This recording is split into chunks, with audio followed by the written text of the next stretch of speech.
உறவு இது எழுதுவாங்களான்னு கேட்கிறேன். என்ன உறவு கொண்டால் என்னங்கிறது அப்புறம் உறவு கொண்டால் அது தப்புன்னு எழுதாங்க. அது போல பிறந்த ஒரு நாள் ஆண் இன்னைக்கு பிறந்த குழந்தை ஆண் குழந்தை பிறந்திருக்கு. ஆண் குழந்தை இன்னைக்கு பிறந்திருக்கு. அதோட பொம்பளை உறவு கொண்டால் இந்த அசிங்கம் கேவலம் படுமோசமா தன்னுடைய குடியை விட்டால் இப்படிதான் இருக்கு. இதுக்கு கோபம் வரக்கணும், இதுக்கு ஆத்திரம் வரல, இதுக்கு ரோஷம் வந்து சொல்ல. புள்ளிராஜான்னு ஒரு வார்த்தை சொன்ன, அது கோவப்பட்டாங்க. புள்ளிராஜா என்பது சுத்தி வளர்த்து பேசுறது, நேரடியான வார்த்தை இல்ல. அதுக்கு கூட ரோஷம் வந்த நீங்க கை கடிக்கிறதுன்னு வார்த்தை வந்துட்டாமா, இதுக்கு ரோஷப்படக்கூடிய நீங்க உங்க கிதாபில் இந்த மாதிரி அருவருக்கத்தக்க அசிங்கமான ஒரு வெறுபடித்தவன் கூட கூசப்படுகிற வார்த்தைகள் இருக்க. இதுக்கு குரான் இருந்து ஆதாரம் காட்டுங்க. உன்னை காட்டுங்க. எல்லாத்தையும் காட்டு. உன்னை காட்ட முடியுமா? முடியவே முடியாது. குரான் எப்படி வராது? வருமா குரான் ஹதீஸ்ல? இப்படி நிறைய கேள்வி இருக்கு. அதே மாதிரி மதுஹப் சட்டங்கள் எந்த அளவுக்கு ஆபாசமான செய்திகளை சொல்றதுங்கிற பட்டியல் போட்டு வரதுல மார்க்கத்துக்கு முரணாக அல்லாஹ்வுடைய ரசூலுடைய வார்த்தைகளுக்கு எதிராக உலகத்தில் அமைதி நிலைப்பதற்காக வேண்டியும் ஏழை எளிய மக்கள் சுபிட்சமாக வாழ்வதற்காக வேண்டி இஸ்லாம் சொல்லி தந்திருக்கிற ஏராளமான சட்டங்களை தூக்கி மிதிக்கிற அளவுக்கு அதை படிக்கின்ற ஒவ்வொரு முஸ்லீமுடைய உள்ளத்திலும் கோபமும் வேகமும் எழுகிற அளவுக்கு உண்டான வார்த்தைகள் மதுஹப் புத்தகங்களிலே மதரசாக்களிலே படித்துக் கொடுக்கப்படுகிறது. அதுல ஒண்ணு சாதாரணமான ஒண்ணு சொல்றேன். யாராவது இதை நடைமுறைப்படுத்துவாங்களா? முஸ்லீம் மாத்திரமல்ல, இஸ்லாத்தினுடைய வட்டத்தை விட்டு வெளியில் இருக்கிற மனிதாபிமானமோடு வாழுகிற நியாய உணர்வு இருக்கிற எந்த ஒரு மனிதனாவது இப்படி வாழ வேண்டும் என்று சொல்லுவானா என்று நினைத்து பாருங்கள். அநியாயக்காரன் செய்வான், மோசக்காரன் செய்வான், ஏமாத்தணும், பிராடு பண்ணணும், உலகத்துல காசு சம்பாதிக்கணும்னு நினைக்கிறவன் செய்யக்கூடிய காரியத்தை மார்க்கத்தின் பெயரால் நன்மை கிடைக்கும் என்ற பெயரிலே மார்க்கத்தின் வழிபாடுகள் என்று சொல்லித் தரப்படுகிற செய்திகளை எப்படி பட்டியல் போடுறாங்க பாருங்க.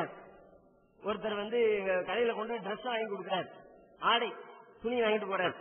பலவு தஃபா சௌபஹு இலா கையாத்தின் லியஹீத அவ் கஸ்ஸாரின் லியக்ஸுரா அவ் சப்பாகின் லியஸ்பகா. ஒரு துணியை வாங்கிட்டு போய் என்ன பண்றாருன்னா தையக்கடைக்காரட்ட கொடுக்கிறார், தச்சு தான் சொல்லிட்டு வந்துடுறாரு. அல்லது அவர் போட்டிருந்த டிரெஸ்ஸை கொண்டு போய் சலவைக்கு போடுறாரு, வண்ணாண்ட போட்டுட்டு இதை தோச்சு தாண்டு போயிடுறாரு. அல்லது சாயம் பூசுறவங்க கொண்டு போய் கொடுத்துட்டு ஒரு கூலிக்காரத்தை இதுக்கு எனக்கு டிரெஸ்க்கு சாயம் பூசி தான் சொல்லிட்டு போயிடுறாரு. கொஞ்ச நேரம் நாம அதிகமா செய்வோம் எல்லா இடத்துலயும், நம்ம வீடுகள்ல, பக்கத்து வீட்டுல, அக்கம் பக்கத்துல சாதாரணமா நடைமுறையில் இருக்கக்கூடிய ஒரு செயல்பாடு தான். இந்த காரியத்தை செய்யறாரு. சொல்லி முடிச்சுட்டு போனவர் கொஞ்ச நேரம் கழிச்சு திரும்பி வர்றாரு. திரும்பி வந்த உடனே அவர் ரெடியா துணியை தச்சு வச்சிருக்கிறார் அல்லது சலவை செஞ்சு வச்சிருக்கிறார். இவர் கேட்டது மாதிரியான வேலையை அந்த ஆள் கூலிக்காரர் செஞ்சு வச்சிருக்கிறார். நாம என்ன செய்வோம்? நியாயமான மனுஷனா இருந்தா என்ன செய்வோம்? வாங்கிட்டு ட்ரெஸ் வாங்கிட்டு எவ்வளவுப்பா கூலின்னு கேட்டு 50 ரூபாயா 60 ரூபாயா 10 ரூபாயா 20 ரூபாயா கூலியை கொண்டு கொடுத்துட்டு அதுக்கு பிறகு நம்முடைய ட்ரெஸ்ஸை வாங்கிட்டு வரணும். இதுதான் நியாயம், இதுதான் நடைமுறை, இது அத்தனை பேரும் ஒத்துக்கொள்கிற ஒரு சரியான சட்டம். ஆனா இங்க இதுல இவர் என்ன சொல்ல வர்றாரு தெரியுமா? கூலிக்காரர்களுடைய அந்த கூலியை பறித்து உலகத்துல பணத்தையும் காசையும் செல்வத்தையும் பிரிக்கிறதுக்காக வேண்டி இவர் என்ன சட்டம் சொல்லியிருக்கிறார் தெரியுமா? இவருக்கு நீங்கள் கூலி கொடுக்க தேவையில்லை, காசு பணம் அவனுக்கு கொடுக்க தேவையில்லை, நீ விசாரிட்டு வாங்கிட்டு வந்துட்டே இரு. அவன் கேட்டாங்கன்னா ஏன்டா அப்படி கேட்கிற, காசு கொடுக்காம போறியப்பா, கட்சியில பைசா தரலையான்னு கேட்டா அப்ப நீங்க கொடுக்க தேவையில்லை. காரணம் சொல்றாரு, ஏன்னு கேட்டா பல உதிரத்துல அண்ணன் முத்தபரி முதல்ல நீங்க பேசல, ஃபர்ஸ்ட்ல நீங்க காசு பணம் எவ்வளவு என்ன ரேட்டு பேசிக்கல, அதனால அவனுக்கு காசு கொடுக்க தேவையில்லை. குரான்ல எல்லாம் சொல்லியிருக்கானா? ஏழை தொழிலாளர் வயிற்றுலடின்னு சொன்னானா? இப்படிதான் கூலியை வாங்கிட்டு உழைப்பை உறிஞ்சு விட்டு அவர்களுக்கு பணம் கொடுக்காம ஏமாற்றம் நபிகள் நாயகம் ஸல்லல்லாஹு அலைஹி வஸல்லம் அவர்கள் உங்களுக்கு கற்று தந்திருக்கிறார்கள். எந்த ஹதீஸில் இருக்கிறது? எந்த குர்ஆனுடைய வசனத்தில் இருக்கிறது? இன்னும் சொல்ல போனால் ஏழை பாளைகளை பற்றி, இந்த கூலி தொழிலாளரை பற்றி சொல்லும் பொழுது உயர்வான இஸ்லாம் சொல்லி காட்டுகிறது.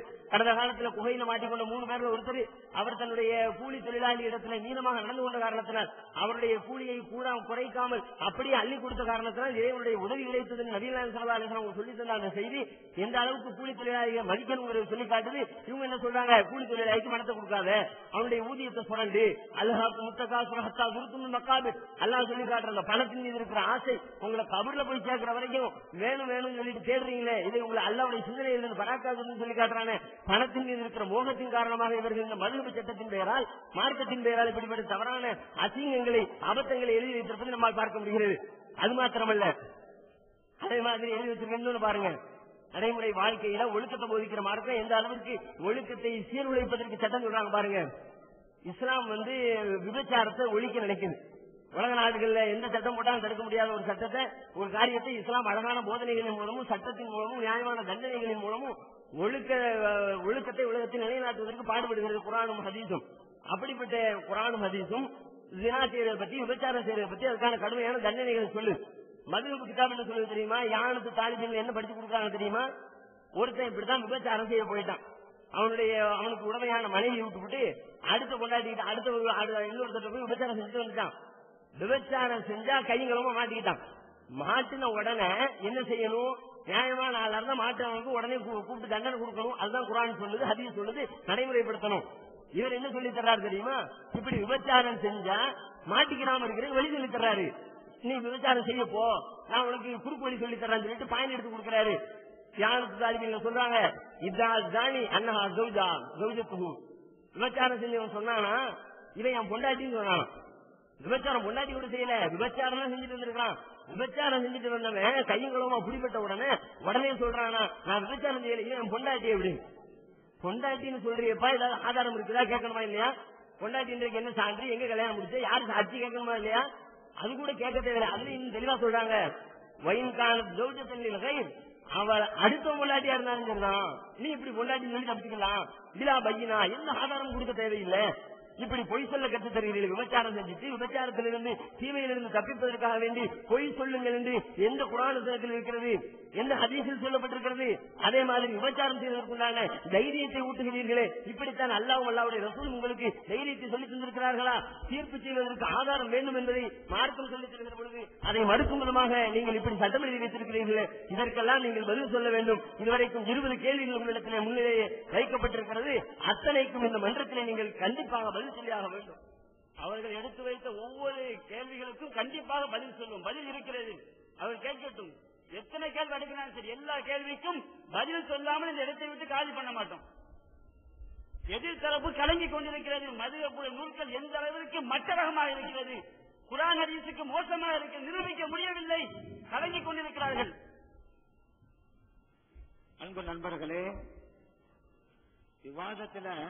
விவாத ஒப்பந்தத்துல ஒரு சப்ஜெக்ட் வைக்கப்பட்டா அதற்கு தீர்வு கண்ட பிறகுதான் அடுத்தது போகணும்னு இருக்குது. முதல்ல அவங்க வைச்சது என்ன அப்படின்னா, எல்லா வேதங்களும் ஒரு புள்ளிக்குள்ள இருக்கிறது அப்படிங்கிற கேள்வியை ஃபர்ஸ்ட் வச்சாங்க. அதுக்கு நம்ம பதில் சொன்னோம். அப்புறம் அவங்க ஒண்ணு சொல்லி இருக்கிறாங்க, இப்ப பதில் சொல்ல போறோம். அந்த விஷயம் தான் இன்னும் முடியல. ஒப்பந்தத்துல வேண்டாம், அந்த ஒப்பந்தத்தை படிச்சு காமிக்கிறீங்களா? சரி, அது அடுத்த ஒப்பந்தத்தை மீறி வச்சுக்கிட்டு இருக்கிறாங்க. அதுக்கு பதில் சொல்லுவோம், அது நான் பின்னால சொல்றேன். இப்போ அதுக்கு ஒரு பதில் சொல்லிடுறேன். இப்போ அவங்க கேட்டாங்கல்ல, இதுல உள்ளது எல்லாமே எல்லா இதுவும் இருக்கு, காமி பாண்டு இதுல எல்லாம் இருக்குன்னா அங்க பைஹக் இருக்குது, இதை கொடுத்து பையக்கு தாங்கன்னு தர முடியுமா? காட்ட தானே முடியும். இந்த புகாரி இருக்குது, அதுல இதை கொடுத்துட்டு புகாரி தாங்க இதுல எடுத்தாங்கன்னா எடுத்து தருவாங்களா? அப்பதான் என்ன அர்த்தம்? அதுல உள்ள விஷயம் இருக்குன்னு அர்த்தம். சரி, இது எல்லா நாளும் முடியுமா? காட்ட முடியுங்கிறாங்க, எல்லா நாளும் முடியுமா? சரி, இதுல லேப்டாப்ல போட்டு பார்க்கிற ஒரு வசதி, ஒரு விஞ்ஞானம் இல்ல, அவனுக்கு திறமை இல்ல, அந்த ஞானம் இல்ல வச்சுக்கோங்க. அவன்கிட்ட போய் இது கொடுத்து 1000 கிதாப் இருக்கு, காட்டலாம் காட்ட முடியுமா? இதெல்லாம் நபர்களை பொறுத்தது.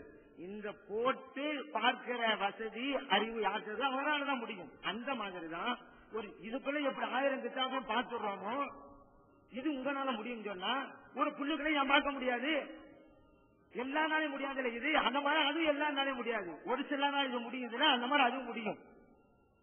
சரி, இப்ப இதையே ஒரு 100 வருஷத்துக்கு முன்னால் உள்ள ஒரு மனிதன்ட்ட போய் இதுக்குள்ள 1000 கிதாப் இருக்கு அப்படின்னு சொன்னா நம்புவானா? அவனுக்கு ஞானம் இல்ல. இப்ப அந்த வசதி வந்ததுனால சொல்லிக்கிட்டு இருக்கோம். அதே போல ஒரு புள்ளிக்குள்ள இருக்கிற ஞானம் இருக்கிறதுங்கிற அந்த அறிவு வருகின்ற போது அதை ஒப்புக்கொள்வாங்க. அந்த அறிவு இல்லைன்னா மறுப்பாங்க. 100 வருஷத்துக்கு முன்னாடி செய்தியா மறுத்தாங்க. அவர்களுக்கும் இன்றைக்கு ஒரு புள்ளிக்குள்ள எல்லாம் இருக்கிறது என்பதை மறுப்பவர்களுக்கு வித்தியாசம் இல்லை. எப்படி அந்த காலத்துல வாழ்ந்த மனிதன் தனக்கு அறிவு இல்ல, ஞானம் இல்லை என்பதால் மறுத்தானோ, அந்த மாதிரிதான் இவங்களுக்கு புள்ளிக்குள்ள இருக்கிற விஷயம் தெரியாதனால அந்த அறியாமைனால இவங்க மறுக்கிறாங்க. அதுதான் இப்ப அவங்க சொன்னதுக்கு அவங்க சொல்லிக்கிட்டு இருக்கிறோம். அடுத்து இப்ப எல்லாம் சுக்கு தாப்பட இருக்குன்னு சொன்னாங்க, எல்லாத்தையும் நம்ம பதில் சொல்ல போறோம். ஆனா அவங்க வாசித்ததில் தவறு அப்படிங்கிறது எங்களுடைய உறுதியான நிலைப்பாடு. இதுல 2-3 பேரு அந்த சுக்கு கிதாபுல இருந்து சொன்னாங்க. இப்ப அவங்க ஒவ்வொருவரும் யாரெல்லாம் என்ன சட்டம் சொன்னாங்களோ அவங்க கிதாபுல அந்த வாசகத்தை காமிக்கணும். ஏன்னா அந்த வாசகத்தில் தவறு இருக்கிறது. அந்த வாசகத்தை அரபிய படித்து அவர்கள் அர்த்தம் சொல்லணும். யாரு எந்த ரிப்போர்ட்டை வச்சாங்களோ அவங்க படிக்கணும். அவங்க வேண்டாம் சொல்லணும், எங்களுக்கு தெரியாதுன்னு சொன்னா தெரிஞ்சவங்க கொடுக்கணும், தெரிஞ்சுன்னு சொன்னா அவங்க தான் படிக்கணும். படிச்சு அர்த்தத்தை வச்சணும். ஏன் நம்ம அர்த்தம் வைக்க சொல்றோம்?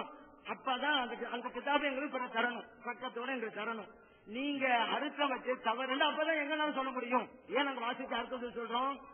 நாங்க அதுல இருந்து தெளிவுபடுத்துறதா இருந்தா நீங்க வாசிச்சீங்கள அடுத்த வச்சீங்கள இந்த தவறு அப்ப நாங்க சொல்றதா இருந்தா நீங்க எப்படி வாசிச்சீங்க புரிஞ்சுக்க எங்களுக்கு தெரிஞ்சு ஆகணும். அப்பதான் சுட்டி காட்ட முடியும். யாரு வச்சாங்களோ ஒரு சில பேர் ஒரு சில வச்சாங்க, ஒரு சில பேர் அந்த கிட்டம் வச்சாங்க. அவர்கள் அதுக்கு தோதான இபாரத்தை மக்கள் மன்றத்தில் இங்க சொல்லிவிட்டாங்க இருக்கு நாங்க தப்பு இருக்குங்கிறோம். நீங்க கரெக்ட் தாங்கிற வாசிச்சு காமிங்க. நீங்க புரிஞ்ச தப்புன்னு நாங்க சொல்லுவோம். இந்த மன்றத்திலே சொல்லுவோம், வெளியில எல்லாம் கிடையாது. ஒவ்வொன்றுக்கும் சொல்லுவோம்.